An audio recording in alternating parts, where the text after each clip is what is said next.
Petrol डिझेलचा वापर जपून करावा असं आवाहन पंतप्रधान नरेंद्र मोदी यांनी जनतेला केलंय।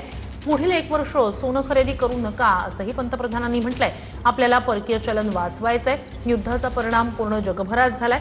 खाद्यतेलांचा वापर कमीत कमी आणि जपून करावा असंही आवाहन पंतप्रधानांनी केलंय। आपल्याला परदेशी प्रवास कमी करावा लागेल। तसंच कच्चं तेल वाचवण्यावर आपल्याला भर द्यायचा आहे। भारतावर युद्धाचा परिणाम होत असल्याचं पंतप्रधानांनी म्हटलंय। पेट्रोल डिझेलचा वापर कमी करा। शहरातल्या प्रवासासाठी मेट्रोचा वापर करा। इलेक्ट्रिक वाहनांचा जास्तीत जास्त वापर करा। मालवाहतुकीसाठी रेल्वेचा वापर करा, त्यामुळे पेट्रोल डिझेल वाचेल। खाद्यतेल कमी वापरा। तेल खाणं कमी करणं ही देशभक्तीच।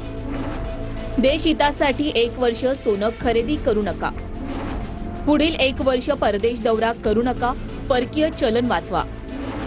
वर्क फ्रॉम होमला पुन्हा प्राथमिकता देण्याची गरज। ऑनलाईन कॉन्फरन्सेस, व्हर्च्युअल मीटिंगचा वापर करा। रासायनिक खतांचा वापर कमी करा। नैसर्गिक खत वापरा।